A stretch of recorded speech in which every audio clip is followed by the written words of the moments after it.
สบายดีทุกคนสบายดีมื้อนี้เฮากะมาอยู่กับซองสละอีกคือเก่าเปิดคลิปมาก็มาพอกับสละปีนกกล้วยเนาะพี่น้อง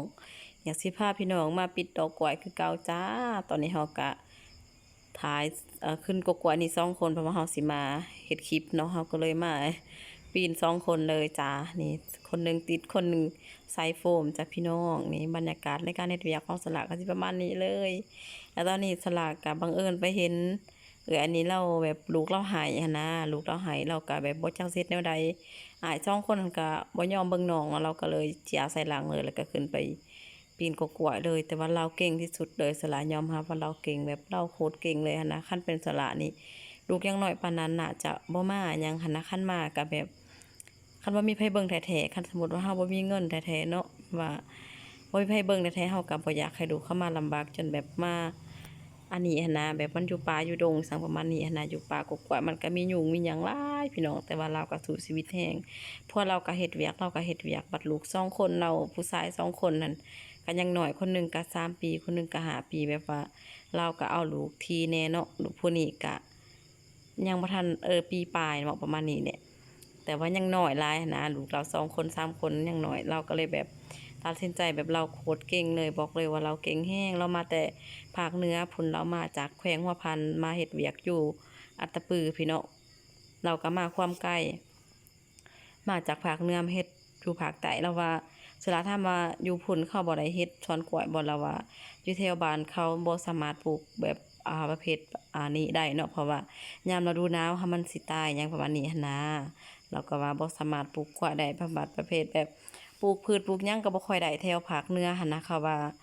เวลามันอากาศเย็นๆหั้นมันจะเป็นน้ำก้อนเด้มันก็สิเน่าสิหยังหั้นเด้เขาว่ามันปลูกบ่ได้เขาก็เลยต้องตัดสินใจพาลูกพาเต้าพาครอบครัวเข้ามาเฮ็ดเวียกอยู่บ่อนอื่นเนาะแต่ว่าอยู่บ้านสลานี่โดยเฉพาะแม่นภาคใต้เนาะพี่น้องภาคใต้ภาคกลางจะสามารถปลูกได้อันกล้วยอันหยังนี่เนาะเพราะว่าอยู่แถวบ้านสลานี่ก็หลายเลยเขาปลูกกล้วยคือคนเวียดเขาก็ปลูกหลายๆเลยในปลูกกล้วยนี่เฮาก็ มาเบิ่งอีน้อยๆนี่ก็โอ้มันซ้ออีหลีพี่น้องแบบเฮาเอามันก็บ่ได้มันหายมันอยากอยู่นำแม่มันหันนะคือแบบคันแม่เฮ็ดเวียกเรื่องนี้เนาะยามให้แบบว่าเฮาย่างกายมันเฮาสิอุ้มมันก็อุ้มบ่ได้มันก็หายแบบว่ายามเช้ามาเฮาก็ขี่รถมายามแบบเฮามีเงินแหน่เฮาซื้อขนมมาให้ตัวเองกินนี่แหละแบบ10,000อีหยังเฮาก็ซื้อมากินแบบบางเทื่อเฮาก็บ่เฮ็ดเวียกเข้าไปเห็นเด็กน้อยอีกมันให้อ้อแอ้อันเฮาก็อีโตนนั่นนะเฮาก็เลยแบบเอาให้มันกินนำจั่งประมาณนี้หันนะ บัดตอนเอาขนมให้มันกินมันก็กินแบบมันก็แนมหน้าเฮาแต่มันก็เอาแบบว่า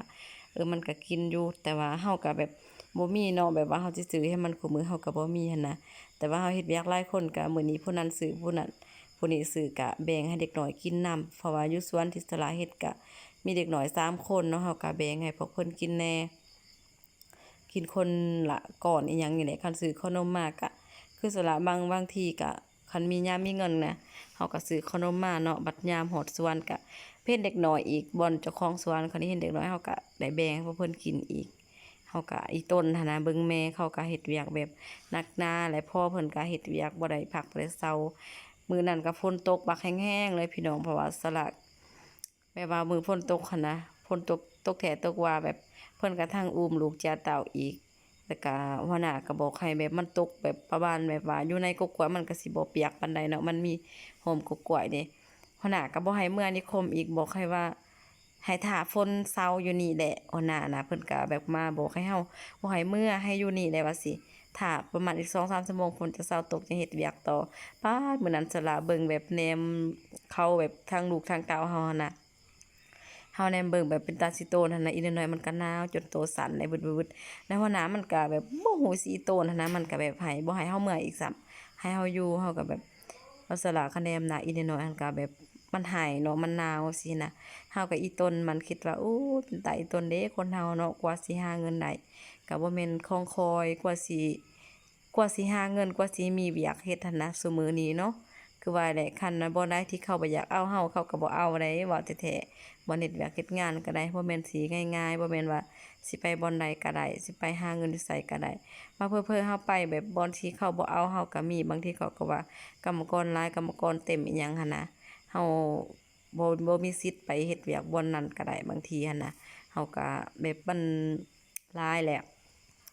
บ่แบบเฮาก็บ่มีทางเลือกอิหยังคือบางคนก็ว่าไปเฮ็ดเวียกบ่นี่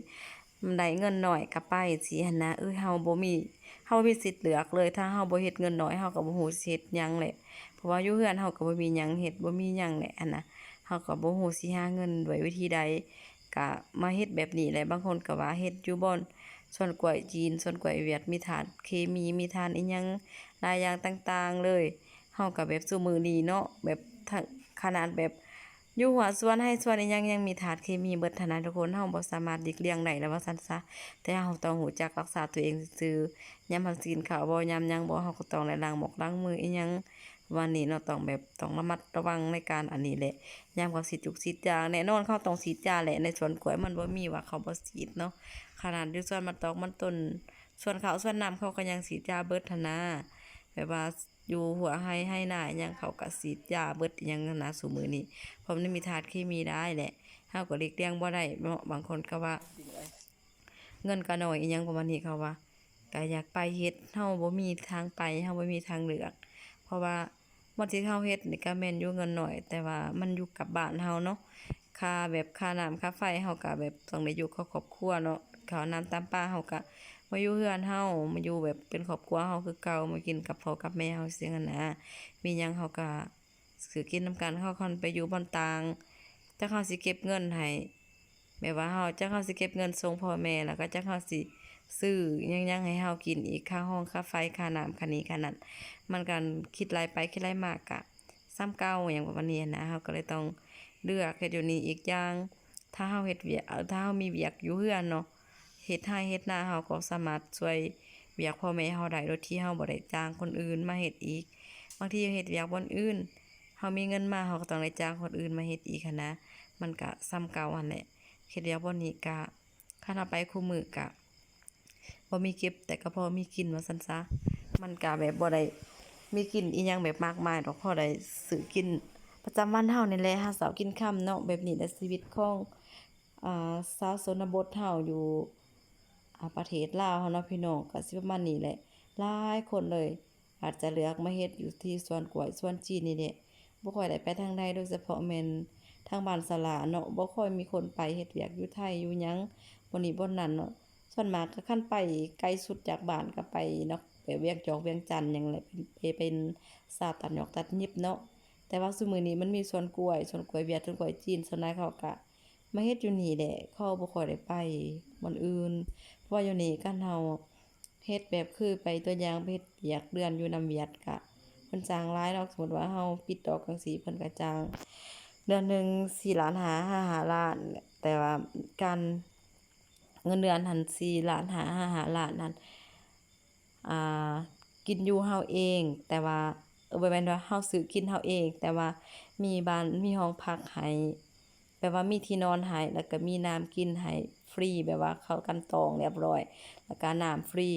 ค่าไฟฟรีค่าห้องอิหยังก็ฟรีเบิดแม้แต่ว่า เฮาซื้อกินเท่านั้นนะ แล้วก็บางทีก็เงินเดือนแบบคนมีวิชาการอิหยังก็สูงหยังเนี่ยประมาณอยู่7,000,000 8,000,000เขาก็มีเนาะเขาเฮ็ดเวียกอยู่สวนกล้วยแต่ว่าบางคนเขาว่าเมื่อยเฮ็ดบ่ได้แบบว่าตากแดดตากฝนเขาก็บ่มาเนาะคือเฮานี่สู้ชีวิตมาแล้วเนาะแดดส่ำนี้ก็ว่ามันก็บ่ได้แดดหลายใดเพราะว่ามันอยู่แถวกกล้วยเนาะพี่น้องมันก็บ่ได้อยู่แบบว่า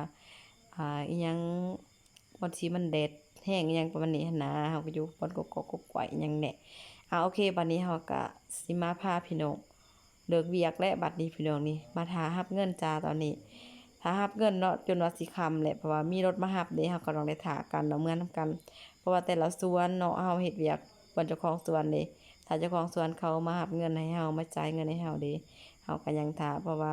อยู่นี่เขาสิจ่ายเงินแต่ละมื้อเลยเนาะเขาบ่ได้บ่เอาแบบว่าบางบ่อนเขาก็จ่ายเป็นเดือนบางบ่อนเขาก็จ่ายเป็นมื้อให้เลยบางบ่อนเขาก็จ้าง